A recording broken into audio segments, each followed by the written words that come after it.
taste, and Amy suffered deeply at having to wear a red instead of a blue bonnet, unbecoming gowns, and fussy aprons that did not fit.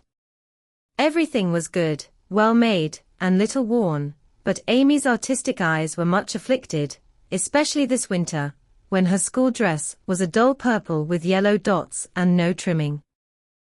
"My only comfort," she said to Meg, with tears in her eyes, "is that Mother doesn't take tucks in my dresses whenever I'm naughty, as Maria Parks's mother does. My dear, it's really dreadful, for sometimes she is so bad her frock is up to her knees, and she can't come to school. When I think of this degradation, I feel that I can bear even my flat nose and purple gown with yellow skyrockets on it." Meg was Amy's confidant and monitor, and by some strange attraction of opposites, Jo was gentle Beth's. To Jo alone did the shy child tell her thoughts, and over her big harum-scarum sister Beth unconsciously exercised more influence than anyone in the family. The two older girls were a great deal to one another, but each took one of the younger sisters into her keeping and watched over her in her own way, playing mother, they called it, and put their sisters in the places of discarded dolls with the maternal instinct of little women. "Has anybody got anything to tell? It's been such a dismal day, I'm really dying for some amusement," said Meg, as they sat sewing together that evening. "I had a queer time with Aunt today, and as I got the best of it, I'll tell you about it," began Jo, who dearly loved to tell stories. "I was reading that everlasting Belsham, and droning away as I always do, for Aunt soon drops off, and then I take out some nice book, and read like fury till she wakes up.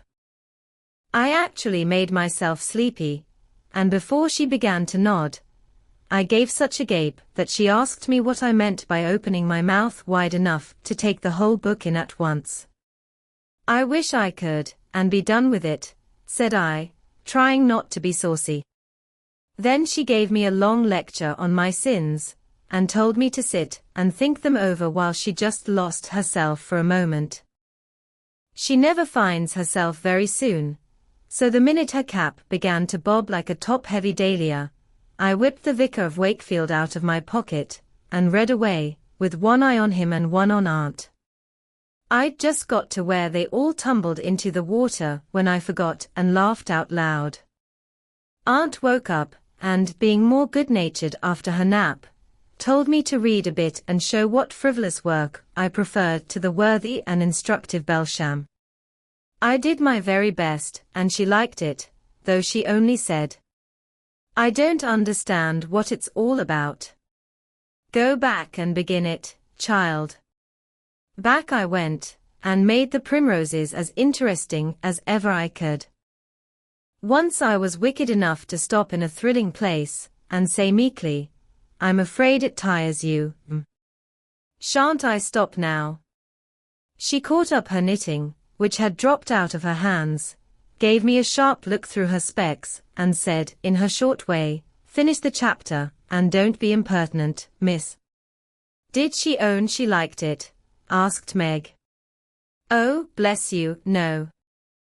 But she let old Belsham rest, and when I ran back after my gloves this afternoon, there she was, so hard at the vicar that she didn't hear me laugh as I danced a jig in the hall, because of the good time coming.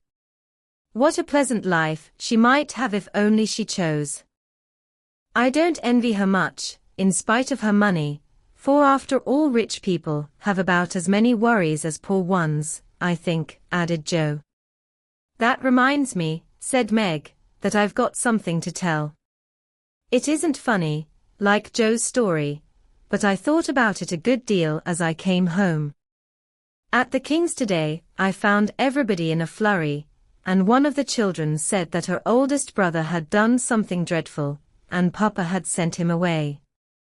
I heard Mrs. King crying and Mr. King talking very loud, and Grace and Ellen turned away their faces when they passed me, so I shouldn't see how red and swollen their eyes were.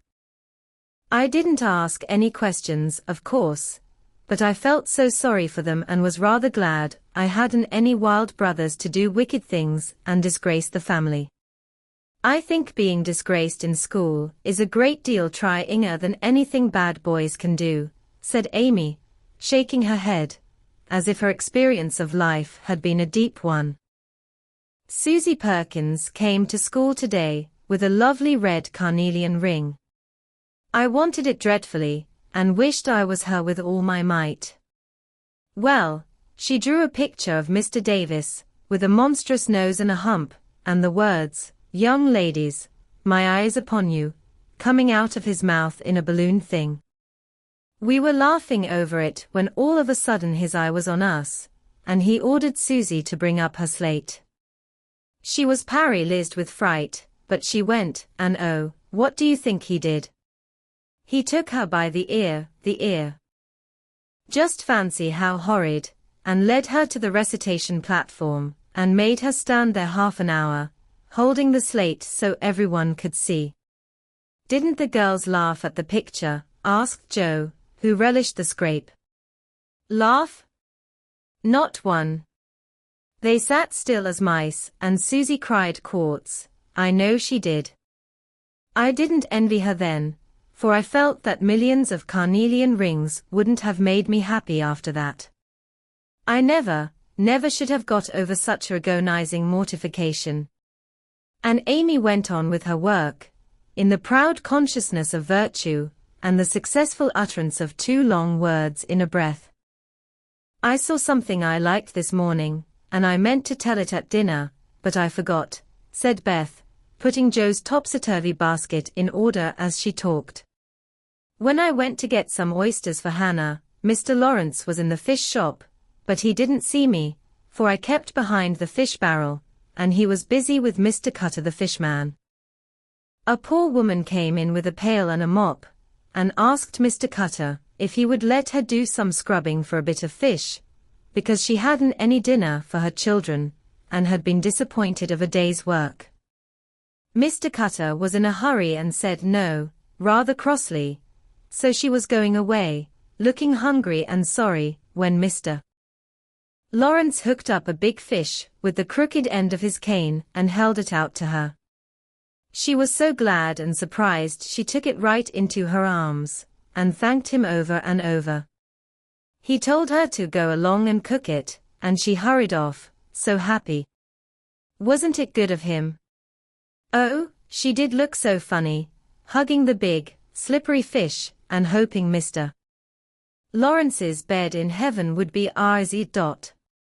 When they had laughed at Beth's story, they asked their mother for one, and after a moment's thought, she said soberly, as I sat cutting out blue flannel jackets today at the rooms, I felt very anxious about father, and thought how lonely and helpless we should be, if anything happened to him. It was not a wise thing to do, but I kept on worrying till an old man came in with an order for some clothes. He sat down near me, and I began to talk to him, for he looked poor and tired and anxious. Have you sons in the army? I asked, for the note he brought was not to me. Yes, I had 4, but 2 were killed, 1 is a prisoner, and I'm going to the other, who is very sick in a Washington hospital, he answered quietly. You have done a great deal for your country, sir, I said, feeling respect now, instead of pity. Not a mite more than I ought. I'd go myself, if I was any use. As I ain't. I give my boys, and give 'em free. He spoke so cheerfully, looked so sincere, and seemed so glad to give his all, that I was ashamed of myself. I'd given 1 man and thought it too much, while he gave 4 without grudging them.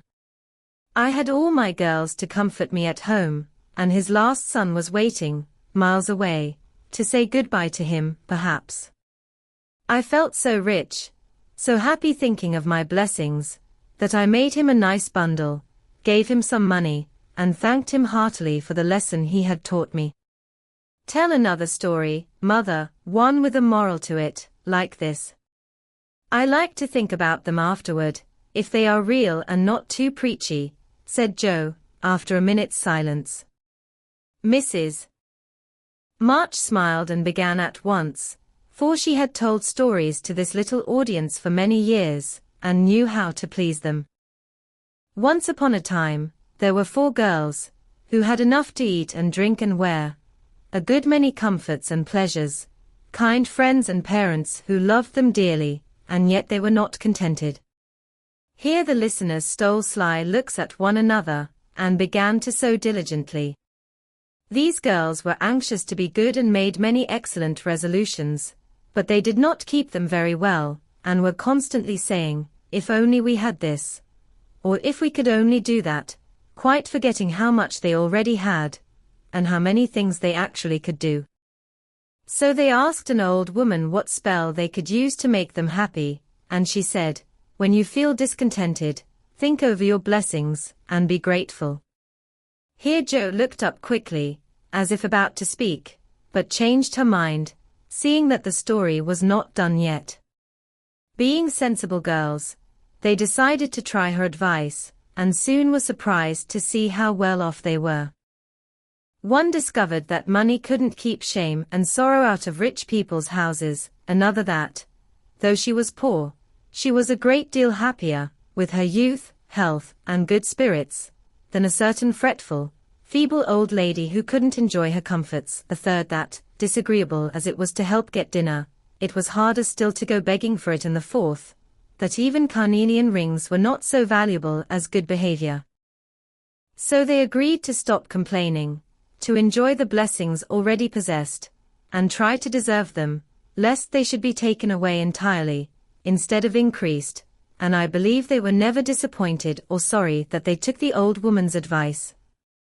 "Now, Marmee, that is very cunning of you to turn our own stories against us, and give us a sermon instead of a romance," cried Meg.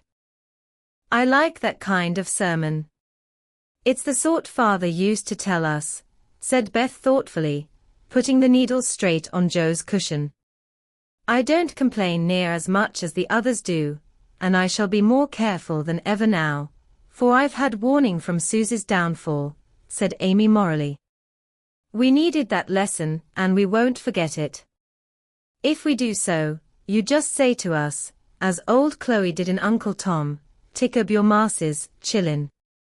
"Tick up your masses," added Joe, who could not, for the life of her, help getting a morsel of fun out of the little sermon, though she took it to heart as much as any of them. Chapter 5. Being neighborly. "What in the world are you going to do now, Joe?" asked Meg one snowy afternoon, as her sister came tramping through the hall, in rubber boots, old sack, and hood, with a broom in one hand and a shovel in the other. "Going out for exercise," answered Joe with a mischievous twinkle in her eyes. "I should think 2 long walks this morning would have been enough. It's cold and dull out, and I advise you to stay warm and dry by the fire, as I do," said Meg with a shiver. "Never take advice. Can't keep still all day, and not being a pussycat, I don't like to doze by the fire. I like adventures, and I'm going to find some." Meg went back to toast her feet, and read Ivanhoe, and Joe began to dig paths with great energy. The snow was light, and with her broom she soon swept a path all round the garden, for Beth to walk in when the sun came out, and the invalid dolls needed air. Now, the garden separated the Marches' house from that of Mr. Lawrence. Both stood in a suburb of the city, which was still country-like, with groves and lawns, large gardens, and quiet streets. A low hedge parted the 2 estates. On one side was an old, brown house, looking rather bare and shabby, robbed of the vines that in summer covered its walls and the flowers, which then surrounded it. On the other side was a stately stone mansion, plainly betokening every sort of comfort and luxury, from the big coach house and well-kept grounds to the conservatory, and the glimpses of lovely things one caught between the rich curtains.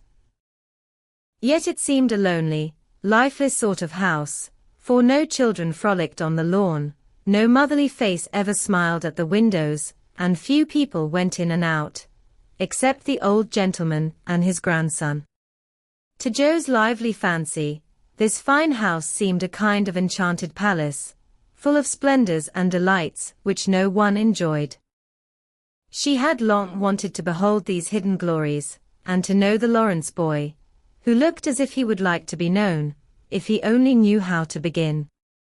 Since the party, she had been more eager than ever, and had planned many ways of making friends with him, but he had not been seen lately, and Joe began to think he had gone away, when she one day spied a brown face at an upper window, looking wistfully down into their garden, where Beth and Amy were snowballing one another. "That boy is suffering for society and fun," she said to herself. "His grandpa does not know what's good for him, and keeps him shut up all alone. He needs a party of jolly boys to play with, or somebody young and lively. I've a great mind to go over and tell the old gentleman so." The idea amused Joe, who liked to do daring things, and was always scandalizing Meg by her queer performances. The plan of going over was not forgotten. And when the snowy afternoon came, Joe resolved to try what could be done. She saw Mr. Lawrence drive off, and then sallied out to dig her way down to the hedge, where she paused and took a survey. All quiet, curtains down at the lower windows, servants out of sight, and nothing human visible, but a curly black head leaning on a thin hand at the upper window. "There he is," thought Joe, "poor boy. All alone and sick this dismal day. It's a shame. I'll toss up a snowball and make him look out, and then say a kind word to him." Up went a handful of soft snow, and the head turned at once, showing a face which lost its listless look in a minute, as the big eyes brightened and the mouth began to smile. Joe nodded and laughed, and flourished her broom as she called out, "How do you do? Are you sick?" Laurie opened the window, and croaked out as hoarsely as a raven, "Better, thank you. I've had a bad cold, and been shut up a week. I'm sorry. What do you amuse yourself with?" "Nothing. It's dull as tombs up here." "Don't you read?" "Not much. They won't let me." "Can't somebody read to you?" "Grandpa does sometimes, but my books don't interest him, and I hate to ask Brooke all the time." "Have someone come and see you then." "There isn't anyone I'd like to see. Boys make such a row, and my head is weak." "Isn't there some nice girl who'd read and amuse you?" "Girls are quiet and like to play nurse." "Don't know any." "You know us," began Joe, then laughed and stopped. "So I do." "Will you come, please?" cried Laurie. "I'm not quiet and nice, but I'll come, if Mother will let me." "I'll go ask her." "Shut the window, like a good boy, and wait till I come." With that, Joe shouldered her broom and marched into the house, wondering what they would all say to her. Laurie was in a flutter of excitement at the idea of having company, and flew about to get ready, for as Mrs. March said, he was the little gentleman, and did honor to the coming guest by brushing his curly pate, putting on a fresh color, and trying to tidy up the room, which in spite of half a dozen servants, was anything but neat. Presently there came a loud ring, then a decided voice, asking for Mr. Laurie, and a surprised-looking servant came running up to announce a young lady. "All right, show her up, it's Miss Joe," said Laurie, going to the door of his little parlor to meet Joe, who appeared, looking rosy and quite at her ease, with a covered dish in one hand and Beth's 3 kittens in the other. "Here I am, bag and baggage," she said briskly. "Mother sent her love, and was glad if I could do anything for you. Meg wanted me to bring some of her blanc mange. She makes it very nicely, and Beth thought her cats would be comforting. I knew you'd laugh at them, but I couldn't refuse, she was so anxious to do something." It so happened that Beth's funny loan was just the thing, for in laughing over the kits, Laurie forgot his bashfulness and grew sociable at once. "That looks too pretty to eat," he said, smiling with pleasure, as Joe uncovered the dish and showed the blancmange, surrounded by a garland of green leaves, and the scarlet flowers of Amy's pet geranium. "It isn't anything, only they all felt kindly and wanted to show it.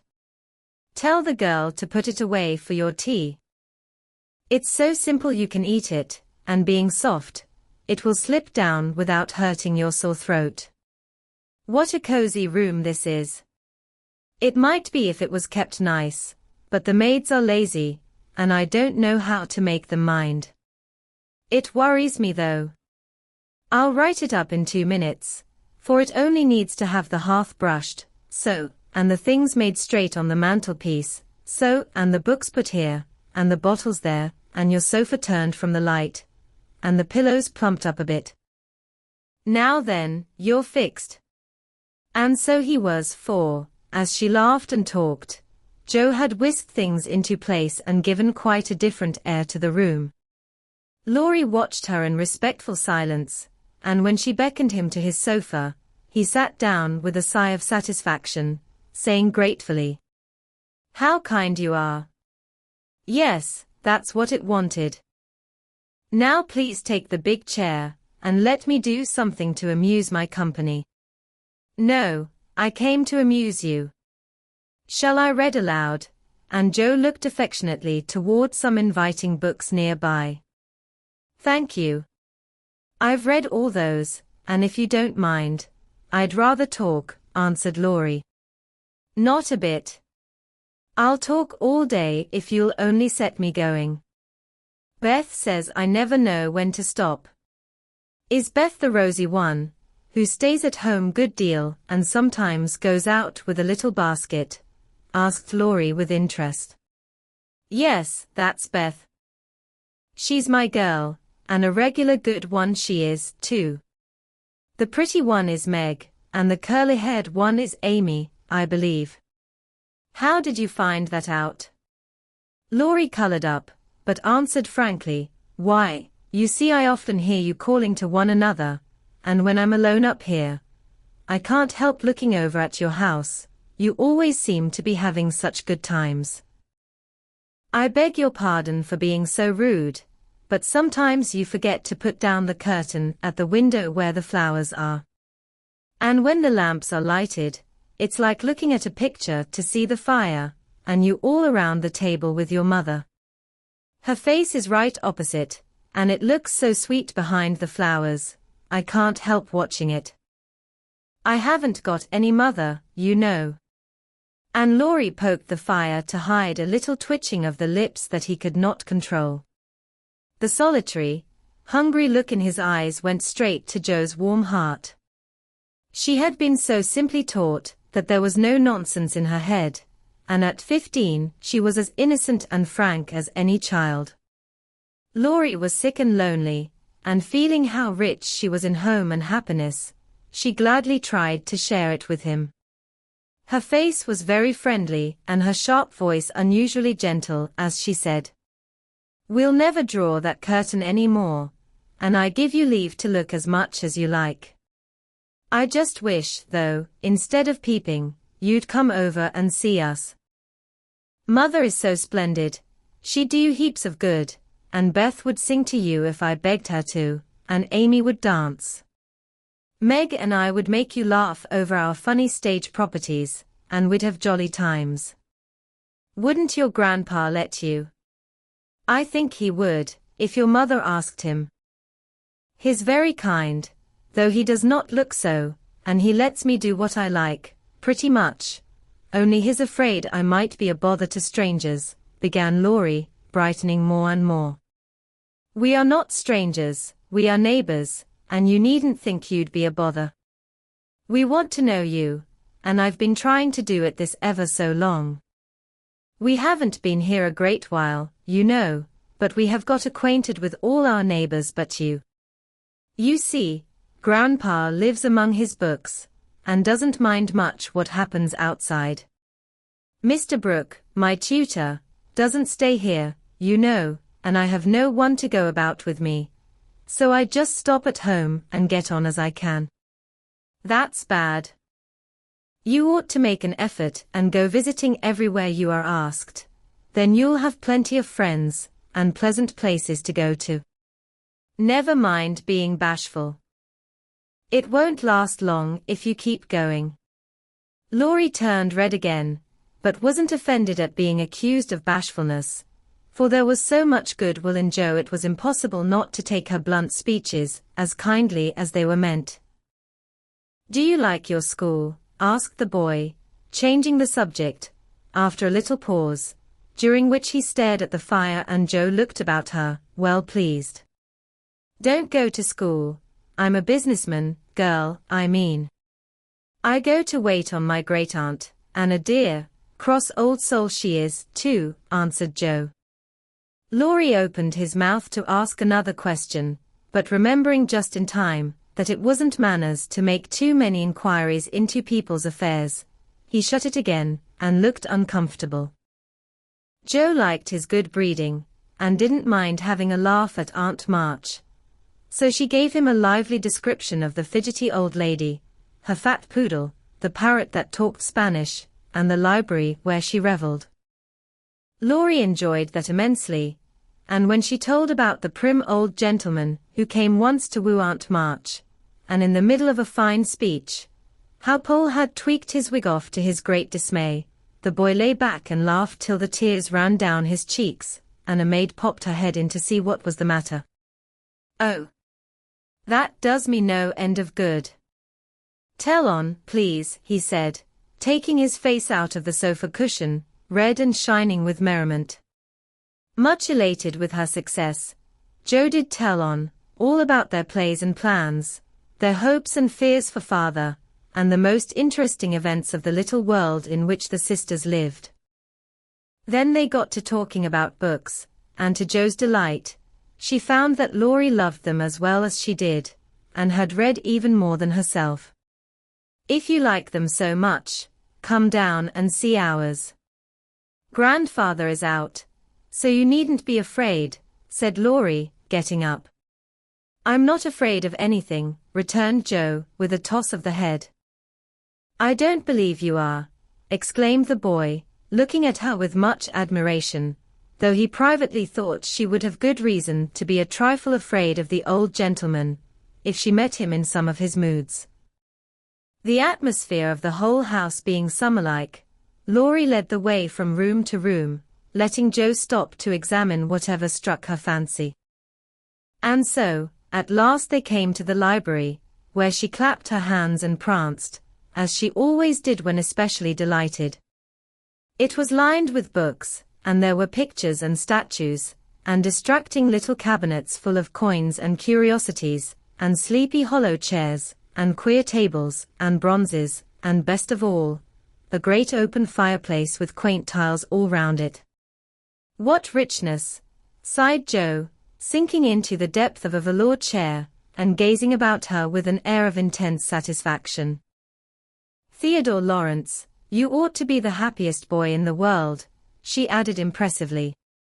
A fellow can't live on books, said Laurie, shaking his head as he perched on a table opposite. Before he could say more, a bell rang, and Jo flew up, exclaiming with alarm, "Mercy me! It's your grandpa." "Well, what if it is?" "You are not afraid of anything, you know," returned the boy, looking wicked. "I think I am a little bit afraid of him, but I don't know why I should be. Mommy said I might come, and I don't think you're any the worse for it," said Jo, composing herself, though she kept her eyes on the door. "I'm a great deal better for it, and ever so much obliged. I'm only afraid you are very tired of talking to me." "It was so pleasant, I couldn't bear to stop," said Laurie gratefully. "The doctor to see you, sir," and the maid beckoned as she spoke. "Would you mind if I left you for a minute?" "I suppose I must see him," said Laurie. "Don't mind me. I'm happy as a cricket here," answered Jo. Laurie went away, and his guest amused herself in her own way. She was standing before a fine portrait of the old gentleman when the door opened again, and without turning, she said decidedly, "I'm sure now that I shouldn't be afraid of him, for he's got kind eyes, though his mouth is grim, and he looks as if he had a tremendous will of his own. He isn't as handsome as my grandfather, but I like him." "Thank you," said a gruff voice behind her, and there, to her great dismay, stood old Mr. Lawrence. Poor Jo blushed till she couldn't blush any redder, and her heart began to beat uncomfortably fast as she thought what she had said. For a minute a wild desire to run away possessed her, but that was cowardly, and the girls would laugh at her. So she resolved to stay and get out of the scrape as she could. A second look showed her that the living eyes, under the bushy eyebrows, were kinder even than the painted ones, and there was a sly twinkle in them, which lessened her fear a good deal. The gruff voice was gruffer than ever, as the old gentleman said abruptly, after the dreadful pause, "So you're not afraid of me, hey?" "Not much, sir." "And you don't think me as handsome as your grandfather?" "Not quite, sir." "And I've got a tremendous will, have I?" "I only said I thought so." "But you like me in spite of it?" "Yes, I do, sir." That answer pleased the old gentleman.